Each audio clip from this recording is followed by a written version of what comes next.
2D Delves. Now, I know what you're thinking. Hey, Mr. Wargaming, you've already shown us this game. You played through a little mini campaign at the basic bottom levels, but I want to take a look today at what 2D Delves calls high tier play. It's kind of like elite level play. As you can see, when you're down here at tier 1, you're fighting goblin, shaman, skeletons, zombies. But after you've leveled up a few times, and it can take a while, progression is fairly slow in this game, you wind up fighting things like elemental furies. That's exactly what we're going to do today. And to do that, we're going to break out the dungeon. But first, let me show you who our heroes are and who they're going to be facing. And to show you how high-level play works in 2d6 Delves, I'm going to use these 4 gladiator miniatures. I think they come from Alternative Armies. It's a 4-pack, I know that. And I really like the way these turned out, because with that sepia tone, they really look a lot like the official art for Adventure Conqueror King, particularly Acts 2, which is out today. Ask for it by name. It's probably too late for you to get the Poplar slipcase. I didn't get it. They ran me out of the Bro SR. They've shamed me. I am Poplar shamed. It's okay, because at least I still have you guys. Alexander McChris, fan of the channel. Not one of those, like, sends me free stuff all the time, friends of the channel. Just a really good guy. Does really good work. Spoiler alert, we're not going to play the game today. It's going to take me a while to explain how I built a high-level party and then go through the enemies, and then when we come back in a few days, we'll actually dive into the dungeon. Spoiler alert, we're going to do a dungeon dive. Which, oh, speaking of which, the dungeon dive is a very good YouTube channel. You should go look it up. I don't agree with everything he says. He's a little too normie for my taste, but he's a good guy. You know, he's at least honest about what he's doing, and we've had some good discussions over in the Elon Musk conversation pit. Okay, so let's run some numbers. With that said, let's run some numbers. If you are organically building an adventuring party, every other game that your character survives, he gains a power-up.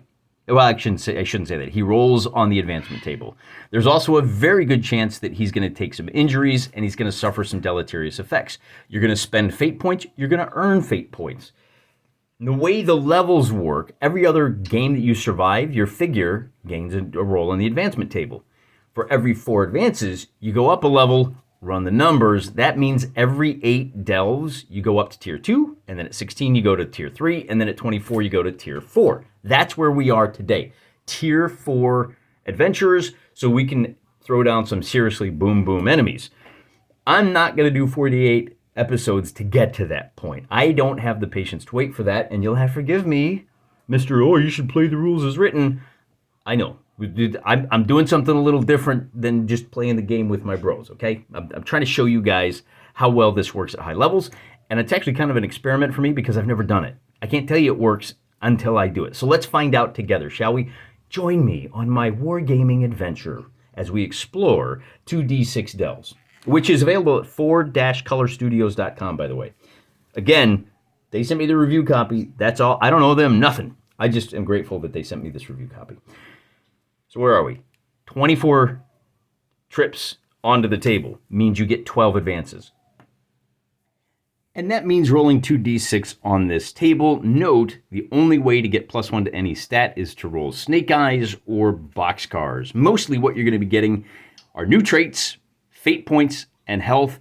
Maybe if you're lucky, +1 move. I don't think I got that at all. Bear in mind, this is just the experience table. This is just what you get every other adventure. You also have the potential to roll on the injury table, which owes a great debt to the original Necromunda serious injury chart. Take a look, right? If you roll an 11 through 13, this is a D66 roll. You know what that means. You're dead.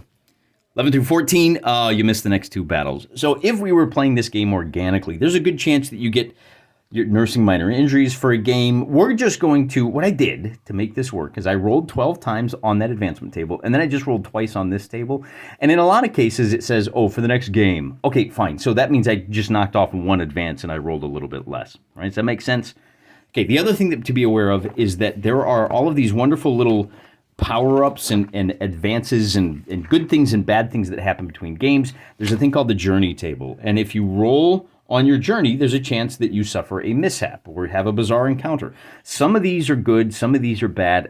On the whole, I think they average out. So I just ignored that while building my high-level adventuring party. I figured, hey, they're going to get some new fate points that will allow them to ignore the bad things, and just overall, things are going to be fine. So I rolled 12 power-ups and 2 rolls on the oopsie table, and then I gave them each 1 or 2 magic items. And the result are these 4 combat monsters that you see before you right here. The guy on the left is an expert. He's got +2 to his dexterity. The game has 6 stats, remember: strength, dexterity, intelligence, wisdom, constitution, and charisma. Did I get any of those wrong? That was pretty good right off the top of my head. Strength, dexterity, constitution, intelligence. Perception is the one that I'm missing. Okay. So at the end of the day, our expert over here, our trap finder, is going to have +2 to his dex checks, +2 to his intelligence checks, and then he moves 7 inches because he's got magic boots. See those little greaves? Is that what you call the knee pads? He's got the hockey goalie pads that give him +1 to move, and even with his magic light armor, because when you have magic armor, you don't slow down, he's going to move 7 inches per turn. He is a scout, so at the beginning of the game, with a dex check of 8, he can make a free move. That ain't nothing. And then he is a skirmisher, so he can disengage. And that's going to be important because he only has 19 health, and he has light magic armor. So that means that every time he takes a hit, he takes 2 less damage. The rest of these guys are also wearing light armor. Some of it's magic, some of it's not. The guy with the spear here is going to be moving a little bit slower than everybody else. Strength +3, dex +1. So he's actually the guy with the big helmet and the spear. He's our heavy tanky boy. All right. He also has 29 health, as does our sword and board fighter right here. 19 health for the 2 guys with 2 swords. That should make it easy. And what else can I tell you? The guy with the knives and the helm, he is a fighter type. Only 22 health.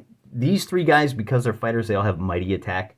And what that does is it gives them +1 damage. So altogether, we're looking at +4, +3, +4, and that's going to be important. Now, I did kind of build these guys around the foes. I know that we're fighting elementals. Elementals are immune to magic items. They're immune to all weapons that are non-magic. So they all have magic items as weapons. But you'll notice that there aren't any guys with missile weapons. None of these guys have throwing knives. Pure tanky melee boys. I don't know if that's going to hurt them or help them. Probably going to hurt them because I know their foes have some standoff and shoot weapons. But we'll take a look at the foes in a minute. One other thing to be aware of, this guy with the helm, he has a healing potion, and sword and board guy has, his magic sword has an ability that lets him, well, 2 things. He's the slowest of the lot. Because he's carrying that big heavy shield, he is going to be at, the nice thing about the magic armor is it takes up 1 less gear slot, which normally would be important in a campaign game because you're going to want to carry food and water with you everywhere you go. Not going to be such an issue for us. He also took an injury, so he's got -1 charisma, if that's going to make a difference. But he does only move 4 inches. Like I said, they all have magic. But then somebody else here, he's got Shield Bash. That's a skill that you can pick up. That's one of the traits. One of the things I'm a little nervous about here is when you build dudes with all of these magic abilities, all these special abilities, sometimes it can be hard to track all of those, and I'm probably going to forget a few of them. This is the risk that you reach, right? Now, that you run, I should say. Magic Spear has reach. He can attack at a slight distance. He can be 1 inch away and still stab. He can stab past foes, so we may stick him behind sword and board guy and get 2 attacks on our enemies, but it's going to depend on the initiative. We'll run through all the rules for this game in this video as well. Anybody else? The guy with the spear has a magic ring. That's his armor. That's why he's a little bit faster than this guy. The magic ring reduces your damage by 1 every time you get hit. I think the only thing to be aware of is that fate points are rerolls. Everybody's got 1 fate point except for the guy with the knives and the helm. He has 2 fate points, so we get 2 free rerolls with him. There was one other thing I wanted to mention. Somebody has a sword that can heal you 1 time. Oh, it's probably the guy with the sword. Yeah, this sword, it can heal D6 damage. So I have 2 healing abilities. This guy can spend an action healing you. This guy can use his sword to heal himself. So even though he only has 29 hit points, he effectively has 35 if we want to give him up. Yeah, that's our heroes. So there's a lot going on there, but ultimately, at the end of the day, the thing to remember is when these guys are attacking, they're going to be doing bonus damage, and when they take hits, that damage will be reduced by either 1 or 2. That's going to be important when we look at those guys. And because I don't have any spells, that's really going to limit my options, and it's going to make the game a lot more manageable for me as a first time outing at these high levels. So let's take a look Here at are the bad guys. We got 5 of them. The front 3 are going to start on the table. The 2 fire elementals will start. They're going to be wandering monsters. Starting on turn 3, we'll roll to see if anybody shows up. The guy in the center, that air elemental, is a greater elemental. Tier 4. Everybody else is a lesser elemental. There's even more terrifying versions of these in the rule set. And the way the game works, these bad guys have a base score that you have to beat. In the case of the air elemental, his base score is 8, so if he attacks me, I have to make a dexterity saving throw against a toughness number of 8. If I fail it, I take 1 damage for every point by which I fail. On the other hand, if I attack him, I make a strength check. He's got a dexterity of 9. I have to roll 2d6, add my strength bonus, probably going to be a 1, in order to damage him. Good news, I don't have to worry about the magic weapon, the immunity to all but magic weapons, because everybody's magic. So I got that going for me. But the thing is, he's got a dexterity of 9. That's not going to be easy. He's also got 20 health, and he's got an attack called Shearing Wind. He can attack 2 guys. He's also crazy fast. He moves 12 inches. He can attack 2 guys, and if he hits, he does plus 3 damage. So that's where my armor is really going to come into play. I thought these guys had more damage reduction, but they really don't. So I got that going for me. And of course, he can fly. I don't think that's going to be an issue in this particular dungeon, but if you're playing where there's movement blocking terrain, swamps, canyons, crevasses, pits, air elemental is like Honey Badger. He don't care. The earth elemental, this rocky looking boy over here, now he has only 15 health. He's got stone hands so he can punch it. He also has this thing called Quake. 12-inch range, 8 up. He can attack 2 targets with that. And if he successfully hits you, you fall down. You're going to have to spend your next action standing back up. It's really going to slow my boys down. The water elemental has a thing called Smashing Wave, which apparently is just punching with water, which can hurt. And he has an attack called Drown. You have to make a con save, which is terrible because none of my guys have a bonus to their constitution. Note, +2, +3, a +4 on these stats is dominating. That's why it's so hard to roll those stat bonuses. If he attacks you with Drown, you're making a con save, and then you do +3. And if you are within 3 inches of each other, he can attack 2 people with that. And I think there's, it's a 6-inch range, but there's also a thing that if you're both in the water, it like doubles the damage or something. So luckily I don't have any water features on the board, so that shouldn't come into play. I know what it is. It's +3 unsavable. So don't even bother. Like your damage reduction doesn't apply against that crushing wave. The fire elementals only move 6 inches, 15 health. They have burning hands. They also have firebolt. That's a 24-inch range. So anyone attacking, and if you get into melee with those fire guys, which we have to, it's either run away or fight them, then you have to make a 9-up dex save when you attack, or you take unsavable damage. Now, there's no bonuses on that. But if you roll like Snake Eyes, you're going to take 7 points of damage, and you don't get to make a save. Like the armor does not apply. So hopefully we don't get a whole lot of those wandering monsters. Now, what actually is the scenario? It's going to be a get out of the dungeon. It's going to be a get paid, get out of the dungeon scenario. And the good news is we've already got paid. 3 of our figures are going to start off with treasure tokens. And all we have to do is get those 3 treasure tokens out of the dungeon, off the table, and we win. But we need to get there first. We're kind of starting in cinema res, I guess you could call it. In media res, is that how you pronounce it? But normally in a game, you would roll on your travel. So let's find out what happens to us on our way to the dungeon. We have to roll D66. So here's our 10s result and our 1s result. A 52 means the peaceful cottage. Your party stops at a hamlet redolent with a sense of baking goods. Select a party member to make a 7-up charisma check. I have, let's see, nobody has a charisma bonus. Our sword and board guy is ugly as sin, so we're not going to let him do it. Looking for a 7 or better. With a result of a 6, we have failed. I don't have anybody with a charisma bonus. Yeah, well, relatable. So nothing happens. If you're successful, you get a serving of Fey bread.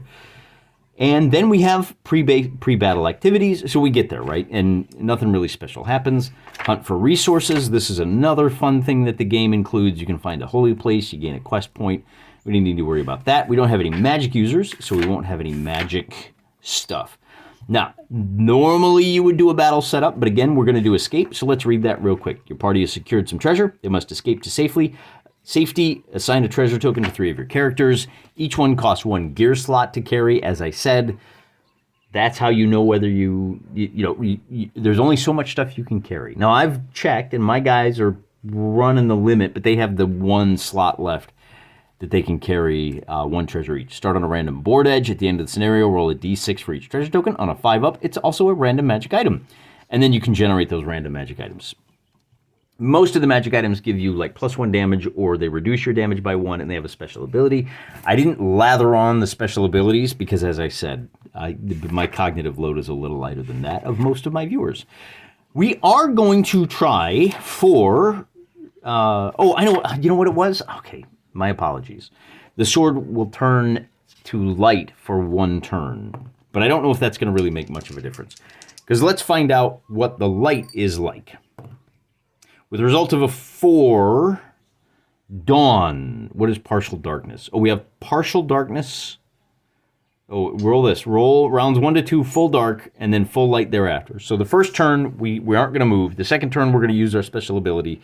In other words, we're going to give the bad guys 1 free turn. And then we don't have to worry about light anymore. So that's kind of helpful. Less to think about. But they also have this thing, roll for weird events. So let's find out. This adds unpredictable element. Roll D66 to generate some weird ambiance effects. We get a 41. And with a 41, magical energies roil about, empowering a random PC. Roll a D6 on a 5-up. Oh, look at that. I got a 6. A random PC gains +1 perception. So I'm going to roll D4, 1, 2, 3, 4, and I'm just going to re-roll 5s and 6s. So my expert has a perception bonus of +1. Well, that's weird. It helped me. Here is the dungeon. Now, my little table here has 3 entrances, 1, 2, and 3. We're going to say that our heroes come onto the board right here. They're going to start right in this little hallway. Remember, it's dark the first turn. So on that first turn, their last torch has gone out. But they do, so that means they're going to suffer a thing. It's a bane. They're going to have to roll 3 dice, and they drop the highest on the first turn. And they can't move because it's too dark. On the second turn, the magic sword, as we talked about, blah, blah, blah, blah, blah. Now, the easy way to get off the table is to come straight down through here. They have to escape by leaving anywhere over here. This is out into the valley. That's how we get off the table. Now, the straight shot would be nice, except notice that we've got 2 rubble piles that will slow you down by half. This is 1 inch across. It's going to cost you 3 inches to get all the way across it. And again here, 3 inches to get all the way across it. So that will cause you to slow down. This is a room full of traps. There are random traps in that room. I'm not going to establish what they are until we get there. The other issue, remember, we have 3 elementals that are, at least 3, trying to prevent us. And to incorporate these dead-end rooms, what I'm going to do is number all of the rooms. 1, 2, 3, 4. This long hallway is 4, 5, 6. Outside is 7, 8, 9. And then the big room here, we'll just call the entrance here 10, okay? I'm going to roll 3 times. We're going to go air, water, and earth elemental. And that's going to be where they appear. 1 per customer. If I roll the same number twice, I got to re-roll. So let's find out where the air elemental starts. On a 6, it's going to start right there. And for the water, yeah, like I said, 1 per customer. Boy, they really want both of those in there. All right, 8, that's a little bit better. So 6, 7, so 8 is going to be the water. And then for the fire, it's going to be number 2 right there. So rock elemental. I could have just put this down. So there's our earth elemental. He starts there. Our air elemental starts here. And our water elemental starts right down there. We're going to have to fight our way through one of these guys. There's just no getting around that. We're going to put our tanky boy up front since he's got to weather attacks on that first turn. Here they come, marching 2 by 2. Tune in a couple of days when we kick this party off. We're going to slap some counters down for initiative numbers, and we'll get going. You can see it's been kind of dinged up. I wonder if the mice have tried to chew on this and decided my pink foam wasn't very tasty. It's a 2x2 board. This obviously is going to be about, let me grab a ruler and I'll show you how tall this is. It fits nice and snug. It's only, altogether, the walls are an inch high, inch and a half for the whole thing. Just nice little wooden frame. Glued these down. A little bit of texture. You know how it's done. Looking forward to giving this game a shot. Tune in a few days. Can't wait to show you high-level 2D delves. Really excited to find out how this works. Till next time, I'm praying for you.